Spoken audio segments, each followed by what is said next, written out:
The morning they tried to erase me, I was still wearing a hospital bracelet. My son was 4 hours old. I hadn't slept in 31 hours. My hands were shaking from the blood pressure medication they'd pushed through my IV at 2 in the morning, and the only thing keeping me upright in that bed was the weight of him. This small, impossible, perfect weight, pressed against my chest. And then the door opened, and the smell of cedar and expensive wool walked in ahead of the man wearing it. My father-in-law, Reginald Ashworth Crane, did not knock. Men like him never do. He carried a leather portfolio under one arm and a look of practiced sympathy on his face. The look of a man who has delivered bad news many times and learned to make it feel like a favor. Behind him came my husband, Marcus. He stood near the door like a man who hadn't yet decided whether to stay or run. He didn't look at our son. He looked at the floor, and behind Marcus came a woman I had never seen before. She was tall. Dark hair, very straight. She wore a ring on her left hand that was not the one I had picked out with Marcus 3 years ago in a jewelry shop in Charleston. She set a monogrammed tote bag on the chair beside my bed the way you set something down in a room you already own.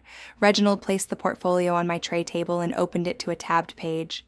"Nadia," he said, and his voice was warm, the way a trap is warm before it closes. "I think we all know this marriage hasn't been what any of us hoped, and I think, given everything, it would be cleaner if we handled this now, before things become complicated." He slid a document toward me. I looked at the woman by the door. I looked at Marcus, who still wouldn't meet my eyes. I looked at my son, and then I looked at the number at the bottom of the first page.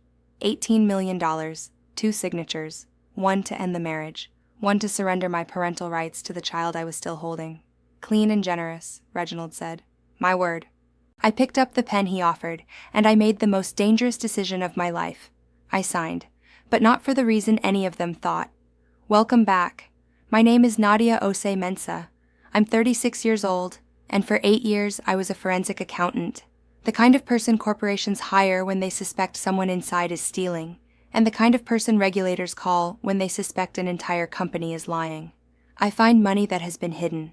I find numbers that have been changed. I find the gap between what a document says and what actually happened. The Crane family called me cold. A calculator. The woman Marcus married as a phase. This is the story of what happens when you hand a forensic accountant $18 million, a motive, and nothing left to lose. If you believe that the quietest person in the room is sometimes the most dangerous one, stay with me. Because this one takes a while to land, and when it does, it lands on everyone. Part 1. The Architecture of a Lie. I grew up in a house where money was discussed plainly. My mother, Cecile, was a bookkeeper for a string of small businesses in Decatur, Georgia. She kept their books in spiral notebooks, in pencil, with columns that always balanced to the penny. She believed that any number that doesn't close tells a story, and the story is always about a person who made a choice they were hoping no one would notice. My father, Joseph, ran a tax preparation service out of a converted garage. He taught me to read a financial statement the way other fathers teach their kids to read box scores, as a living document, full of personality, full of tells. "Numbers are patient," he used to say, sliding a manila folder across the kitchen table for me to review at 13, 14, 15. "They'll sit there for years waiting for someone to ask the right question." I asked the right questions. I went to school for accounting, then for forensic investigation. I built a career finding the cracks in financial walls that people swore were solid. I was, by any measure, good at it. I was less good at reading people. That is the honest answer to why I married Marcus Crane. He was charismatic in the way that accountants rarely meet. Easy, open laughing, someone who made a crowded room feel manageable just by being in it. We met at a conference in Atlanta when I was 28. He told me his family ran a construction and real estate development firm his grandfather had founded in coastal South Carolina, that he managed the development side, that he'd rather talk about my work than his. I mistook that deflection for humility. We dated long distance for 14 months. He was attentive in the ways that count when you're far apart, remembered the details, followed up on small things, called when he said he would. We got engaged, we married. I moved to Beaufort, South Carolina, into a house on the water that was beautiful in the way that masks often are. All surface, nothing underneath you could actually trust. The Crane family was substantial. That's the word. Crane Properties had been building along the Carolina coast for 60 years. Reginald ran it like a fiefdom. His wife, Eleanor, presided over the social architecture of the family with the same precision her husband applied to land. They had 2 sons, Marcus, the charming one, and Derek, the careful one. Derek managed the finances, Marcus managed impressions. I was introduced to the family at a Sunday dinner 3 weeks before our wedding and understood my position immediately. Eleanor touched my hand and said, "We're so glad Marcus has someone steady," in a tone that made steady sound like a consolation. Reginald told me twice in one evening that Marcus needed someone grounded. Derek shook my hand and said nothing at all, which I would later understand was a form of honesty. I told myself it was just old family stiffness. I told myself I would earn my way in. I told myself the warmth would come. I was always better at reading ledgers than rooms. The first 2 years of marriage were surface-level fine. Marcus and I lived in the waterfront house, entertained occasionally, traveled in the gaps between his site visits and my casework. I still took contracts. The forensic accounting work was mine, separate, something I'd built before him and intended to keep. The Cranes found this amusing.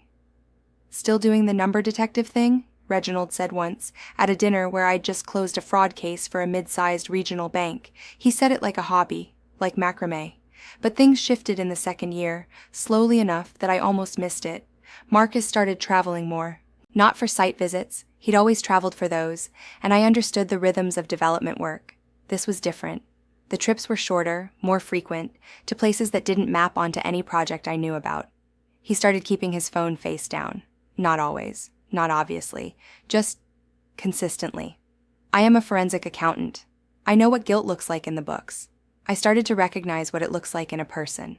The money was the second signal. Our joint account developed a pattern of withdrawals I couldn't source, round numbers, regular intervals, routed through a business account I had no access to. When I asked Marcus, he said it was a vendor payment structure Derek had set up, and he'd have Derek explain it to me. Derek never did. I told myself I was being paranoid, that I was importing professional suspicion into my personal life, that not every unexplained number is a fraud. Then I got pregnant, and everything about Marcus changed, not in the way I'd hoped. Not the way you read about in other people's stories, the softening, the becoming more. He became instead very still around me, watchful, like a man who has been handed a problem he doesn't know how to solve and is waiting for someone to solve it for him. His mother called twice a week during the pregnancy. She had never called twice a week before. She started referring to the baby as the Crane heir before we even knew the sex. She asked gently and then not so gently whether I planned to keep working, whether I'd considered living closer to the main family house, whether I thought my travel schedule was sensible given the circumstances. The word she reached for most often was stability. As if I were the variable in an equation that had been balanced before I arrived, I started to understand that they had wanted me to give Marcus a child and had not thought through the part where I remained attached to it. By month 7, I was keeping my own records. I am not proud that my first instinct in the last weeks of my pregnancy was to audit my own marriage, but I am also not apologetic. My mother taught me that numbers will tell you the truth that people won't, so I tracked the patterns, the withdrawals, the trips, the phone calls that ended when I walked into a room. I made copies of our joint financial records. I noted account numbers I didn't recognize. I did this the way I do all careful work, quietly, methodically, without announcing I was doing it. I also found, in the breast pocket of a suit jacket Marcus left hanging on the back of a chair, a receipt from a hotel in Charleston for a room that cost $240 per night, charged on a card I had never seen, dated to a weekend he'd told me he was on a site visit in Georgetown. I put the receipt in a folder in my own filing cabinet, and I waited. Not because I was afraid, because I had spent a career learning that you do not confront a fraud until you understand its full shape. You do not tip your hand until you know every card on the table. The worst betrayals, my father used to say, are the ones you saw coming and still couldn't close the door in time. My labor started on a Wednesday morning. My water broke while I was sitting at my desk, reviewing a contract case I was due to hand off the following week. I called Marcus. No answer. I called again. Voicemail. I called my mother, who drove 90 minutes from Decatur in 80. She held my hand through everything. She fed me ice chips and told me the things mothers tell daughters, the true things and the hard things, and when my son was born, 7 pounds, 4 ounces, midnight blue eyes, the most bewildered expression I have ever seen on a human face. She cried and I cried and the nurse cried a little too, and Marcus walked in 40 minutes later with a pressed shirt and a story about a dead phone battery. I looked at him. I looked at my son. I looked at Marcus again. I named the baby alone, in the delivery room, before anyone could weigh in. Theo Joseph Osei. My name, my father's name. Nothing that rhymed with 60 years of Crane men. Marcus didn't argue. That should have told me something too. Part 2. What $18 million actually buys? I have been asked many times by people who hear this story how I could have signed those papers. The answer is the whole point of what I do for a living. When Reginald opened that portfolio on my hospital tray table, I was exhausted and sore and running on the particular cold adrenaline of new motherhood. My son was against my chest. The woman I didn't know was standing by the door like she was waiting for the keys to be handed over. But here's what my brain was doing while my face stayed still. It was running the analysis. Fact 1. A parental rights termination cannot be executed in a hospital room. It requires a court proceeding. A judge has to be present. The surrendering parent must have independent legal counsel and must be advised on the record of what they're giving up. A document signed in bed 4 hours after delivery, with no judge, no independent lawyer, and a strange woman in the corner, that is not a legal instrument. That is a piece of paper. Fact 2. $18 million was not in the Crane Company accounts, or not cleanly. I had seen enough of their financial picture to know that Marcus's personal liquid assets ran well below that number, which meant the money was coming from somewhere else, which meant someone had been planning this for longer than a week, which meant the offer was coming from a position of fear, not strength. You don't pay $18 million to be rid of a problem unless the problem is worth more than $18 million to contain. Fact 3. The most dangerous thing I could do in that room was reveal that I understood any of this. So I signed. I signed my name, my married name, for what I intended to be the last time, slowly and clearly on the line Reginald indicated. I felt him exhale. I felt Marcus's shoulders drop. The woman by the door, whose name I would later learn was Courtney, allowed herself a small, satisfied smile. Then I settled Theo against my chest, looked at Reginald, and said, "I'd like some rest now." He nodded. He was already gathering the portfolio. "Someone will be in touch about the transfer," he said. "I'm sure they will," I said, and I waited until the door clicked shut behind all three of them before I let myself breathe. I had 48 hours, maybe 72, before someone in their orbit would talk to a family attorney and realize the document was unenforceable. Possibly less if they'd already consulted someone and were running the hospital room ceremony as theater, a way to rattle me so thoroughly that I'd leave quietly regardless. I was not going to leave quietly, but I was going to leave. I called my mother, who had stepped out of the room to give us the illusion of privacy. She came back in and I told her in a low, steady voice what had happened. I watched her face go through several stages: disbelief, fury, the particular flat expression she gets when she is about to do something precise. "Tell me what you need," she said. I told her. She started making calls. By the next morning, I had 3 things: a registered letter, drafted by a family attorney named Saul Whitaker, whom my mother had reached through a college friend, formally revoking the document I'd signed on grounds of duress, lack of legal counsel, and facial invalidity of the process, delivered by certified mail to Reginald's home address and to Crane Properties' registered office. A suite in a furnished apartment complex in Savannah, leased in my name 2 months earlier, to which my mother had already transported the emergency bag I'd packed in my 6th month and hidden in the back of my car, and a legal pad on which I had written, from memory, every account number, every transfer pattern, every anomaly I'd cataloged over the last year of my marriage. I was not running. I was repositioning. When Reginald's assistant called at 10 the next morning, she reached my voicemail. I was already in Savannah. Theo was asleep in a portable bassinet my mother had assembled with the focused efficiency of a woman who had been waiting to be useful. The call from Marcus came at noon. I let it go. He left a message that was careful and thin, asking me to be reasonable and think about what was best for everyone. He said everyone. He did not say Theo. A man fighting for his child leads with his child. Marcus led with everyone, which told me exactly what the Cranes were afraid of, and it was not losing a custody battle. It was losing something else, something bigger, and I was only beginning to understand what that was. Part 3. The shape of a 60-year lie. My mother stayed with me for 3 weeks, then went home to Decatur because she had a business to run, and because she trusted me, the way she has always trusted me, to know what I was doing. I was not entirely sure I knew what I was doing, but I knew where to start.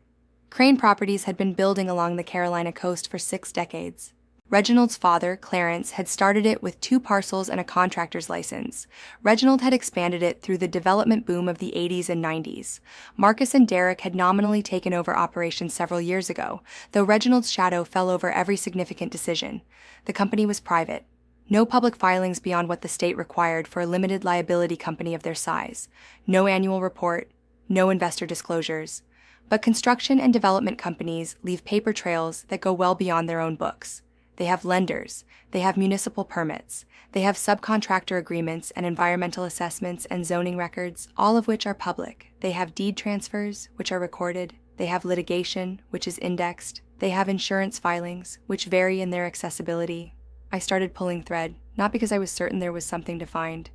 Because the pattern of behavior, the payoff offer, the premeditated nature of the hospital room setup, the evident fear beneath the confidence, was consistent with a company that had something significant to hide. You don't pay $18 million to keep a forensic accountant quiet unless the forensic accountant is, theoretically, in a position to find something. I had not been looking. Now I was. The first thing I found was the insurance discrepancy. Crane Properties carried, across its various development projects, a complex portfolio of builder's risk and general liability coverage through a regional carrier called Southern Tier Indemnity. Standard enough. But when I pulled the permit records against the insurance certificates, a basic compliance check any municipal inspector does, the numbers didn't track. Several projects carried insurance certificates that stated coverage limits inconsistent with the project scope. On 2 projects in particular, the certificates listed a carrier that, when I ran the license number with the state insurance department's public database, did not appear to be an active admitted carrier in South Carolina, unlicensed, or lapsed. Or, I sat with that for 2 full days, because there are innocent explanations. Certificate errors happen, carriers get acquired, and license numbers change. Administrative slip-ups are real, but I had been trained to notice when multiple anomalies cluster in a pattern, and this one clustered, the same projects, the same carrier.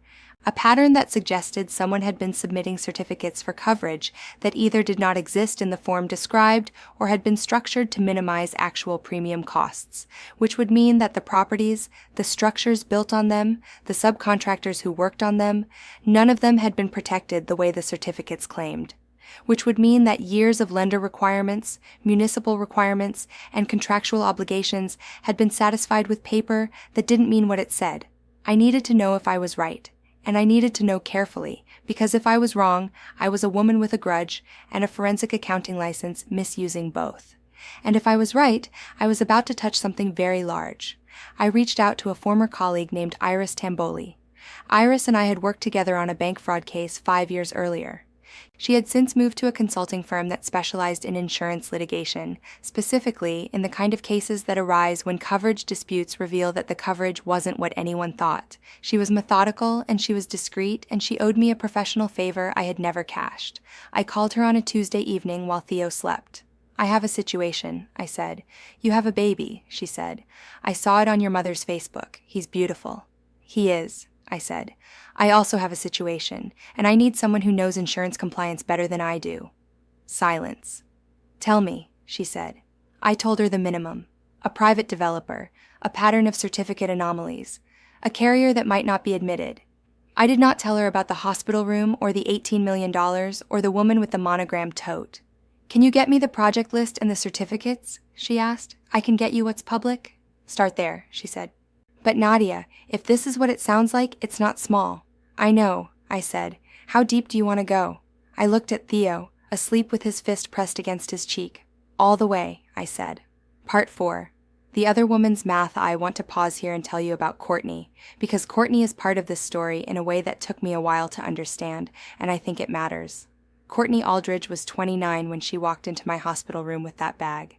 She had met Marcus at a fundraiser 18 months into our marriage. She was the daughter of a Beaufort real estate attorney named Frank Aldridge, a man who had done work for Crane Properties for over a decade. I learned this not from Marcus, but from a woman named Gloria Sims. Gloria was 62, recently retired, and had been the office manager at Crane Properties for 23 years. She had known Marcus since he was a teenager. She had watched the company grow, and she had watched things inside it that troubled her, and she had stayed because she had a pension vested and a daughter in college, and the math of loyalty that is not loyalty, but survival. She called me 6 weeks after I left Beaufort. I almost didn't answer. I didn't recognize the number. "Nadia," she said, "this is Gloria Sims. I don't know if you remember me. We met at the company Christmas party 2 years ago. Marcus introduced us." I remembered her. A steady woman. Careful handshake. Eyes that missed nothing. "I remember you," I said. I want you to know, she said, that what happened to you in that hospital was not right. And I want you to know that I have been watching this company for a long time, and there are things I've seen that I think you should know about. I was very still. Gloria, I said, I need you to understand something. Anything you share with me may eventually become part of a legal proceeding. I want you to be sure you're comfortable with that before you say anything. She was quiet for a moment. I have a daughter, she said. She's 24. I've been thinking about what I would want someone to do if it were her. Okay, I said. Tell me. What Gloria told me over the next hour reframed everything I thought I had found. The insurance certificates were not a clerical error. Beginning approximately 8 years ago, around the time Marcus and Derek formally took over operations, Crane Properties had begun systematically underinsuring its projects, using certificates from a captive insurance entity that Reginald had quietly established through a holding company in a state with minimal regulatory oversight. The captive carried nominal reserves, far below what would be required of a properly licensed carrier. The premium savings were substantial. The risk was transferred entirely to the subcontractors, the lenders, the eventual property owners, anyone who had relied on those certificates as evidence of real coverage. And there was more. On 4 of the company's largest projects, 3 residential developments and 1 mixed-use commercial complex, the financing structure involved a community development lender, a non-profit lending institution that specifically served low-income housing initiatives, funded by a mix of federal grants and state appropriations. The projects had been marketed to that lender as affordable housing developments meeting specific income eligibility thresholds. The units, as built and sold, did not meet those thresholds. The lender had been defrauded. Federal money had been used to subsidize a market-rate development that had simply been described on paper as something else. This was not a civil matter. This was federal. I sat on my kitchen floor after that call, Theo in the crook of my arm, a cold cup of coffee beside me, and felt the weight of what I was holding, because this was no longer about my marriage. It had not been, really, since I started pulling permit records. But now it was obvious. The Cranes had offered me $18 million to disappear because I was a forensic accountant, and they had spent 8 years building something that a forensic accountant could unravel. They had not been afraid of losing a custody battle. They had been afraid of what I would find if I had a reason to look. I gave them a reason. I also called Gloria back the following morning and asked her if she would be willing to speak to a federal investigator. She was quiet for a long time. Yes, she said. I've been ready for this for 3 years. I just needed someone to open the door. Part 5. Saul Whitaker and the Shape of What Comes Next. Saul Whitaker was 61 years old and had been practicing family law in Georgia for 35 years. He was small and precise and had a reputation, according to my mother's college friend, for winning ugly cases by refusing to be moved.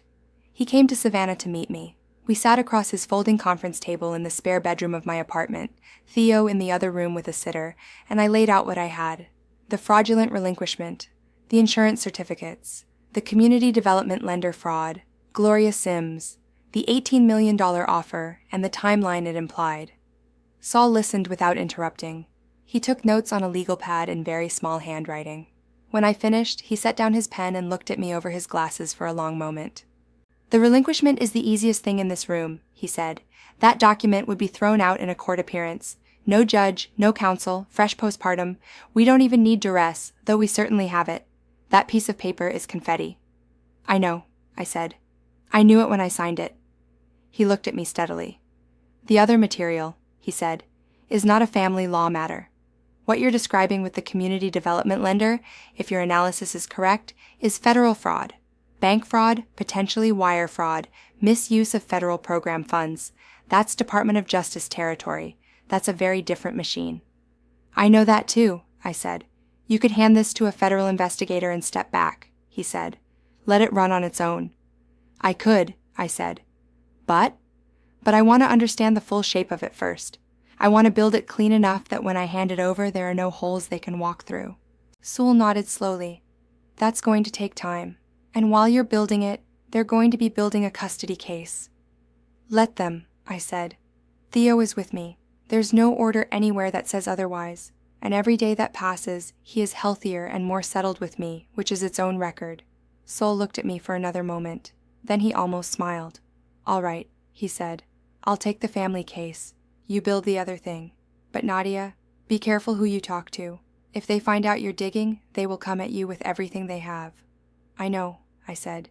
Do you understand what everything means for a family with 60 years of money and connections in that county? Yes, I said. But I also know what it means when an $18 million offer gets refused. It means they're more afraid of me than I am of them, and that's the only advantage I need. Sol picked up his pen. Let's get to work, he said. Part 6. What Iris Found. 3 weeks after my call with Iris, she sent me a document that she described in her email as the most elegant insurance fraud I've ever seen in a private company context, which from Iris was both a compliment and a warning. What she had found, working from the public permit records and her firm's access to carrier licensing databases, was this. The captive insurer Reginald had established, operating under the name Southern Tier Indemnity, which presented itself as a standard commercial carrier, was not licensed to write builder's risk coverage in South Carolina. It had a licensing filing in a domicile state that permitted captive arrangements, but the specific coverage forms being issued to crane projects were not within the scope of that licensing. Every certificate issued for a crane property in the last 8 years was, in Iris's professional assessment, facially invalid as evidence of the coverage represented. She had also found something I hadn't thought to look for. 3 of Crane Properties' subcontractors, smaller firms, family-owned, who had worked on crane projects over the last decade, had filed claims following incidents on those job sites. A fire, a structural collapse during framing, a vehicle accident. All 3 claims had been processed through Southern Tier Indemnity. All 3 had received partial payments from the captive's limited reserves on terms that those subcontractors' own counsel had apparently found inadequate. One of the 3 subcontractors had gone bankrupt following the incident. The owner, a man named Curtis Webb, had lost his business, his equipment, and, according to a local newspaper article Iris had found, his retirement savings, which he had drawn on to cover the gap between what the insurance paid and what the recovery actually cost. I read that part twice. Curtis Webb was 64 years old. He had run a framing crew for 30 years. He had worked on 6 crane projects. He had lost everything because the certificate that promised he was protected had been paper pretending to be a wall. I felt something settle in me that was very cold and very clear. This was not just about the marriage. It was not just about Theo. It was not even just about the federal lender fraud, as serious as that was. There was a man in coastal South Carolina who had lost his life's work because a family with 60 years of money had decided their profit margins mattered more than their promises. That changed the shape of what I was building. I called Iris. I need Curtis Webb's contact information if you have it, I said. She paused. Nadia, if you talk to him, you're a potential witness in a civil case that doesn't exist yet. I know. You're also potentially a plaintiff in that case, if we're right about the community development lender angle. I know that too. She paused again. You're not just trying to protect your son, are you? She said. It wasn't a question. Not anymore, I said. She gave me the number. Part 7. Curtis Webb picked up on the second ring.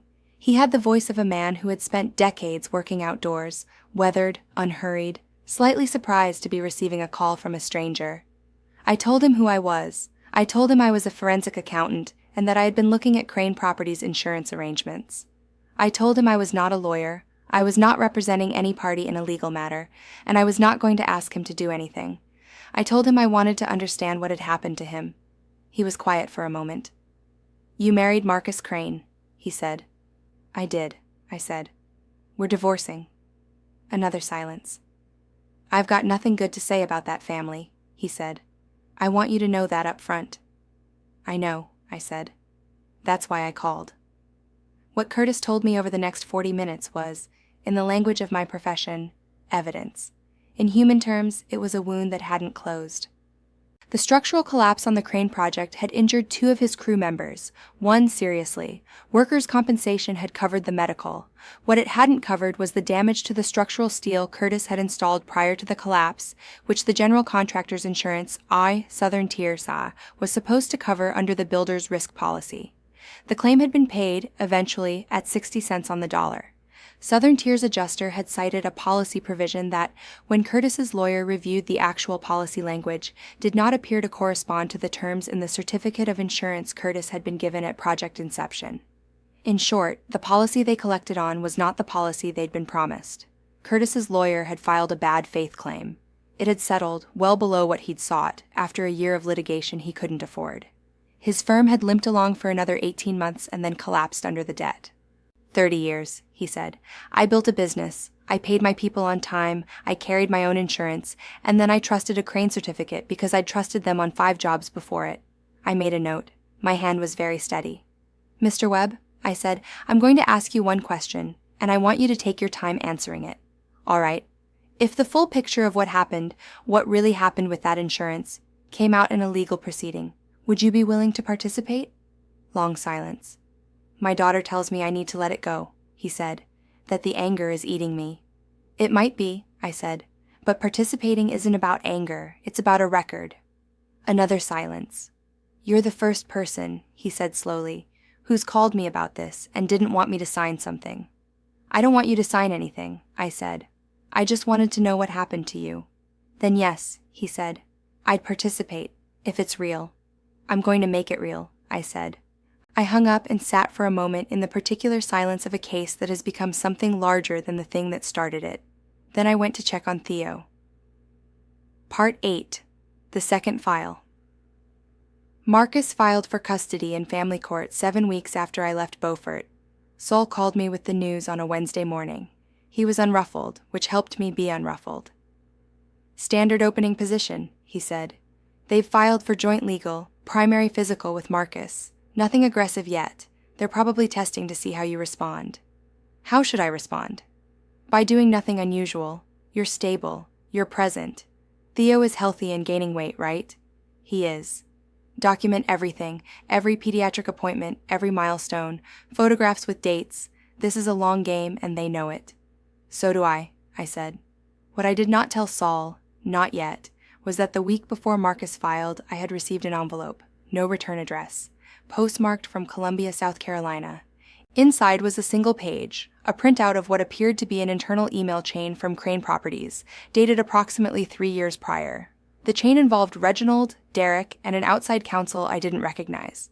The subject line was LHF Application, Representation Strategy. LHF was the Community Development Lender, Lighthouse Housing Fund. The email chain discussed, in terms that were careful but not careful enough, how to structure the income certification documentation for the mixed-use commercial project to satisfy LHF's funding requirements while maintaining the project's market positioning. There were 3 references to ensuring that the documentation package reflects the required thresholds without using the word falsify or the word fraud, but the intent was apparent to anyone who had read 10 years' worth of financial fraud case files. Derek's name was on 2 of the replies. Reginald's name was on the original. I stared at that page for a long time. I didn't know who had sent it. I still don't, entirely, though I have my suspicions. It is possible it was Gloria. It is possible it was someone else inside the company who had seen what I was building and decided to accelerate it. It is possible it was someone I'd never meet. What I knew was that the page was a lead, not a weapon, not on its own. A page printed from an email chain, sent anonymously, is not evidence in the sense that a court would accept it cleanly. It would need to be corroborated, it would need to be authenticated, it would need to exist in the official record through a process that didn't depend on my word alone, but it told me where the next body was buried. I put it in a folder. I kept building. Part 9. Iris, Gloria, and the Machine. The thing about building a case the right way is that it is slow and it is unglamorous, and it often feels, in the middle of it, like you are assembling a very large puzzle in a very small room with no picture on the box. I worked at a desk in the apartment's 2nd bedroom while Theo slept. I worked early mornings and late nights, and the in-between hours when he napped. I hired a part-time sitter 3 days a week so I could think in uninterrupted stretches. I used the Crane settlement money for this, the money that was mine, cleanly, legally, the part that had never been in dispute, and I felt no irony about it. They had paid me to disappear. I was using the payment to see. Iris and I worked in parallel. She focused on the insurance trail, the carrier licensing, the certificate chain, the claim history. I focused on the Lighthouse Housing Fund documentation, the project applications, the income certifications, the disbursement records, as much as I could access through public channels. What I built, over 4 months, was a reconstruction. Not a smoking gun. A forensic reconstruction. The kind of analysis that shows, step by verifiable step, the gap between what was represented and what was real. the kind of work that a federal investigator can pick up and follow without depending on my credibility alone, because every step has a citation, a source, a document that any competent examiner can pull independently. Gloria had given me the internal context. The anonymous email had given me a thread. But the reconstruction I built lived entirely on public records, filed documents, and the professional standards of my discipline. When it was done, I printed it. 112 pages, bound, tabbed. I sat with it for 2 days before I did anything with it, because I needed to be sure. Not confident. I had been confident for months. Sure. The kind of certainty that survives a hostile expert at the other end of a deposition. The kind that doesn't flinch when someone in a very good suit tells you that you've made an error.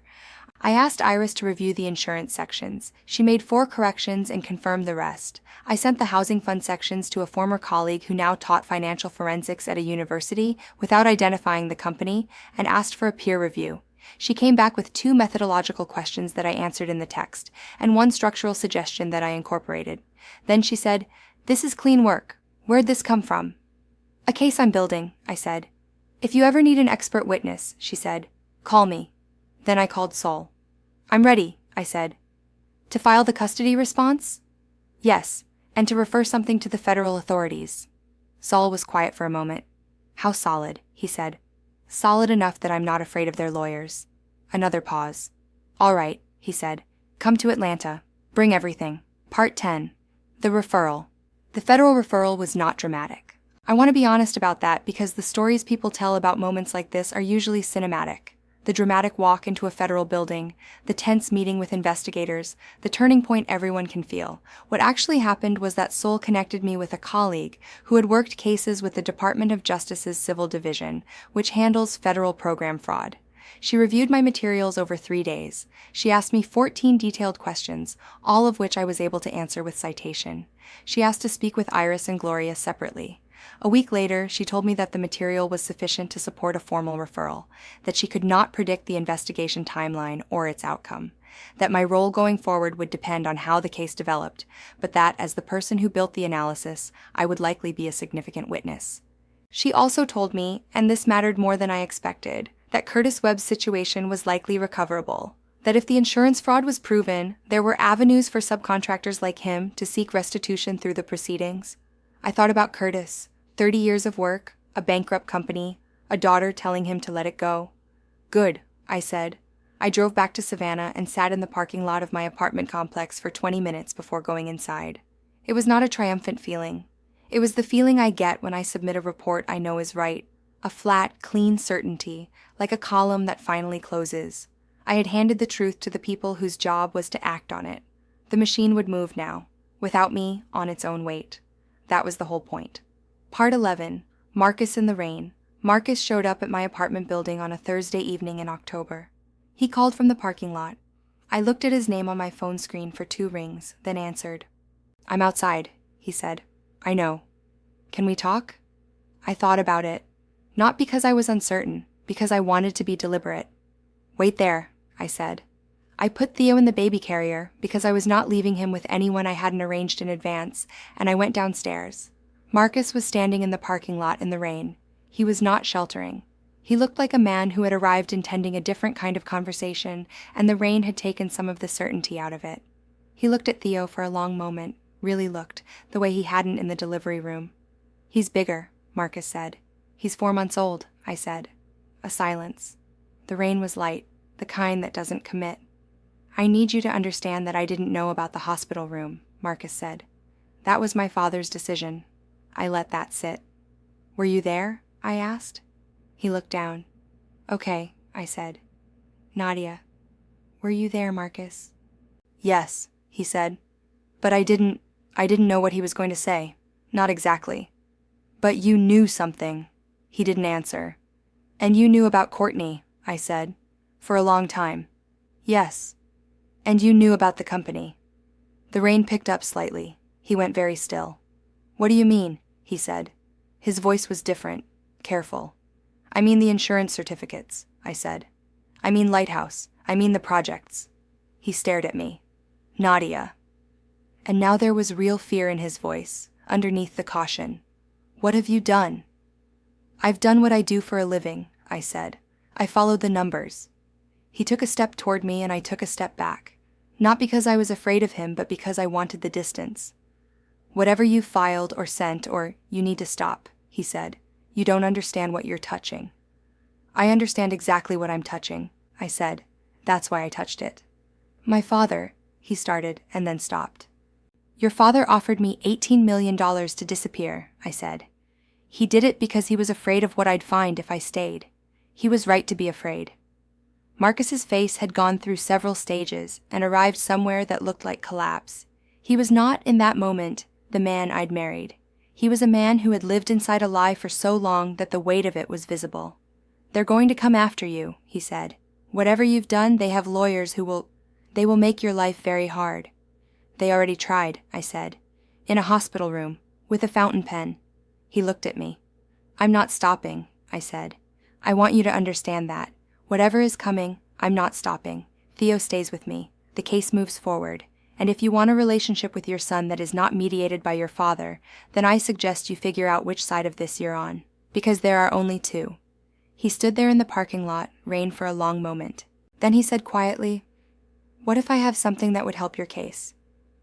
I looked at him. "Something internal," he said. "Documents I have access to." I thought about the anonymous envelope. I thought about Gloria. "Talk to Saul Whitaker," I said. "He'll tell you what cooperation looks like and what it requires." "And if I do?" "Then I will tell Theo, when he's old enough, that his father made a different choice when it mattered." Marcus looked at his son for a long moment. Then he nodded. He turned and walked back to his car. He did not look like a man who had won anything. He looked like a man who had just realized how far he'd let himself drift from something he couldn't name. I stood in the parking lot and let the rain settle on my shoulders. Then I took Theo upstairs and fed him and told him, very quietly, the way you tell important things to people who won't understand them yet, but will remember the tone, that we were going to be all right. Part 12. Gloria's last day. The last thing that happened before the investigation became visible was Gloria Sims's resignation. She had been at Crane Properties for 23 years. She had come in at 7 a.m. and gone home at 5:30 and kept the office running through 4 office managers, 2 economic recessions, and 1 catastrophic hurricane that had flooded 3 active job sites. She had watched the company change from the inside with the particular patience of someone who has too much invested to leave and too much integrity to stop noticing. She turned in her resignation on a Monday, citing retirement, effective immediately. She told me about it that evening by phone. "It's time," she said. "I should have gone 2 years ago."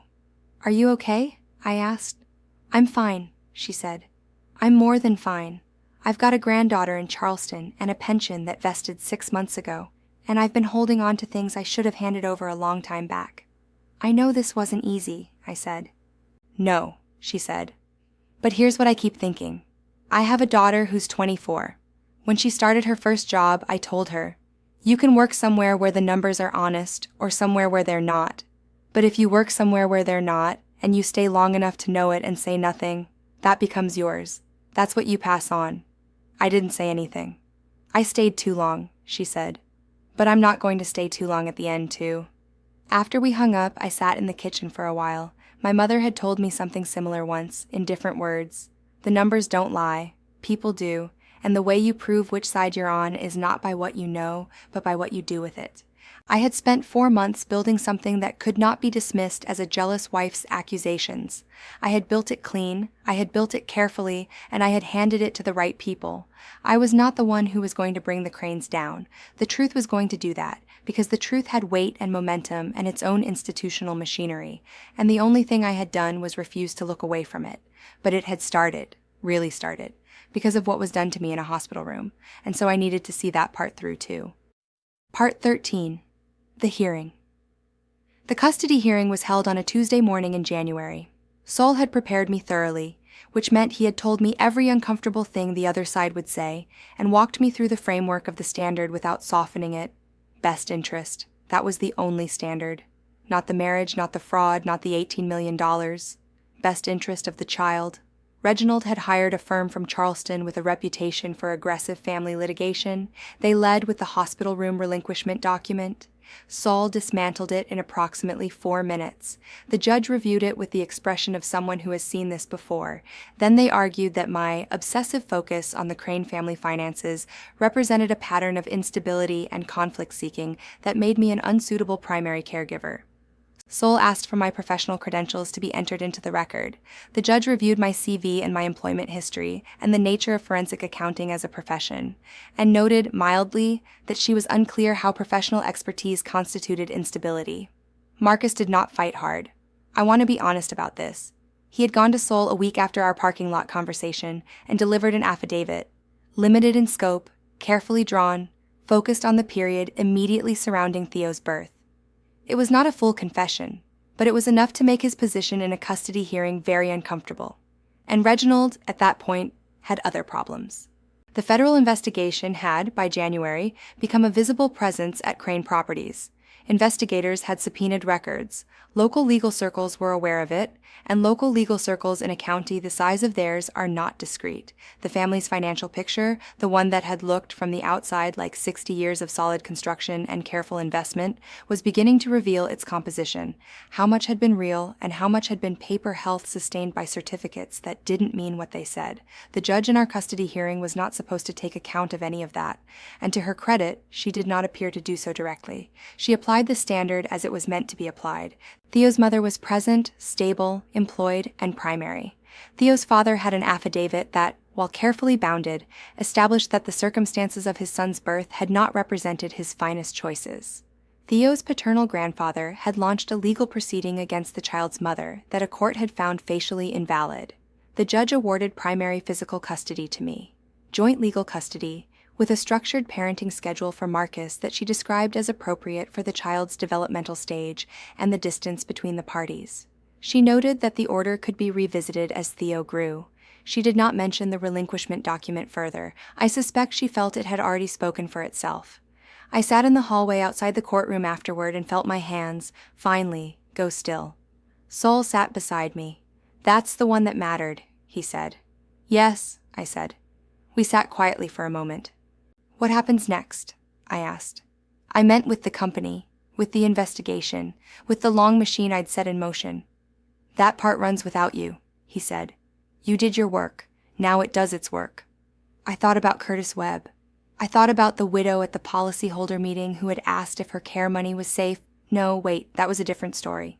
I thought about the subcontractors who'd worked Crane jobs. I thought about the families who'd bought units in the Lighthouse-funded development thinking they were moving into affordable housing and had paid market rates. The machine would move for them, not because I was driving it, because I had handed it the right fuel and refused to look away. That is all anyone can do. Part 14. What happened to the Cranes? I will tell you the rest of it plainly, the way my father taught me to tell numbers. The federal investigation into Crane Properties took 14 months from referral to indictment. I am not going to trace every step because I was not present for most of it, and because some of it is still in process. What I can tell you is this: Reginald Crane was indicted on charges related to the Lighthouse Housing Fund fraud. The specifics involved wire fraud and misuse of federal program funds. Derek's name appeared in the indictment as a co-conspirator. The company's assets were frozen pending proceedings, which had the effect of accelerating the collapse of the captive insurance structure. Southern Tier Indemnity, when its balance sheet was exposed, had reserves that would not have covered the outstanding claims against it. The company's lenders, seeing this, called loans. 3 of those loan calls could not be satisfied.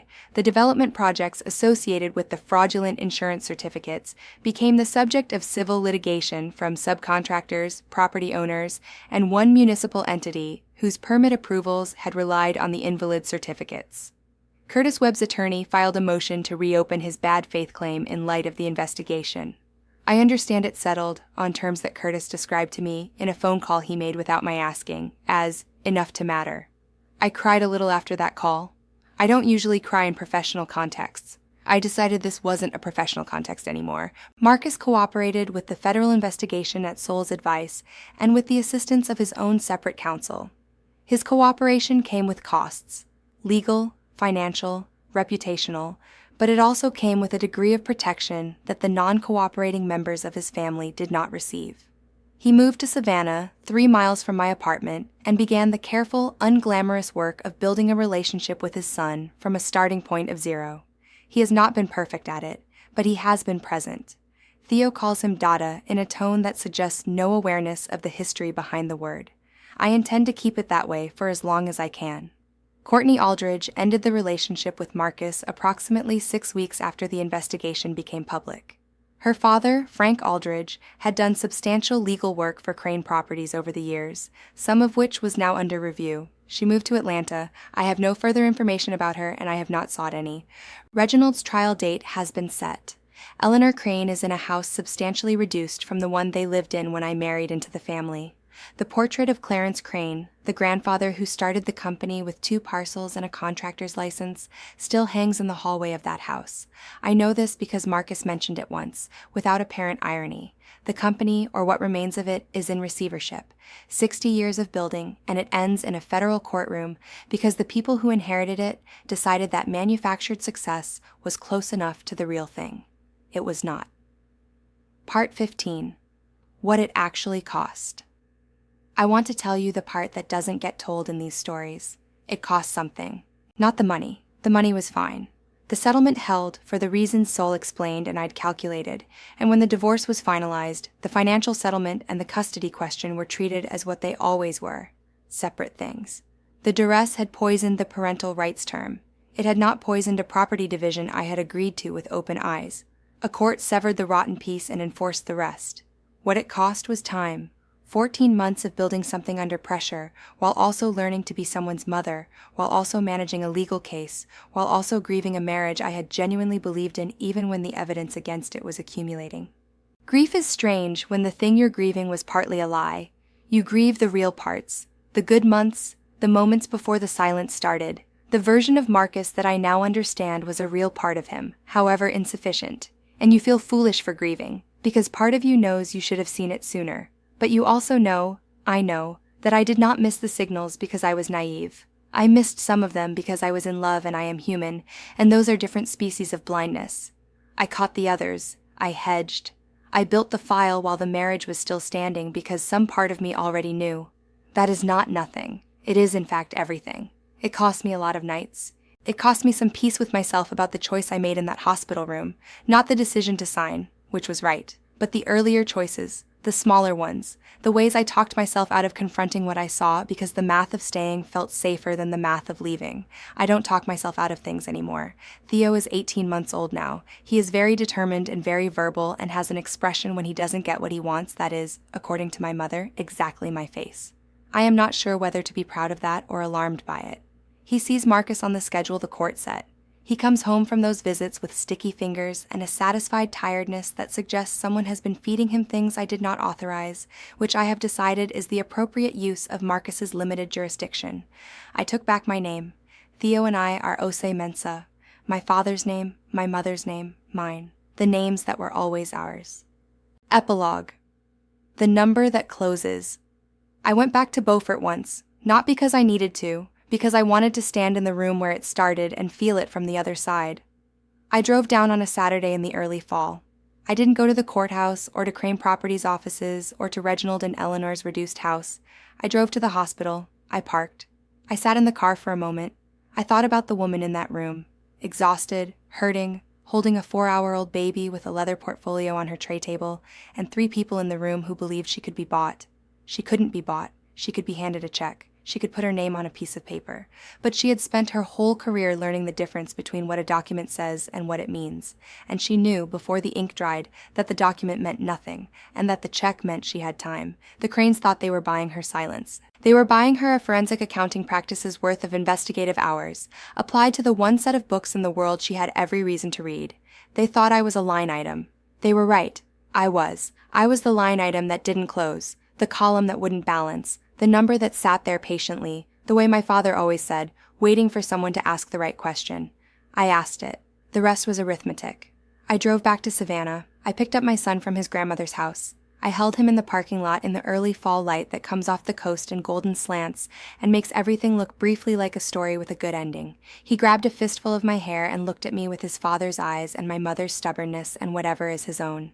Okay, I told him. Let's go home. We went home. If you've ever been told you were just a number in someone else's ledger, this one's for you. Every number tells a story. Make sure yours gets told right. Subscribe for more and drop a comment if you know someone who's spent their whole life being underestimated.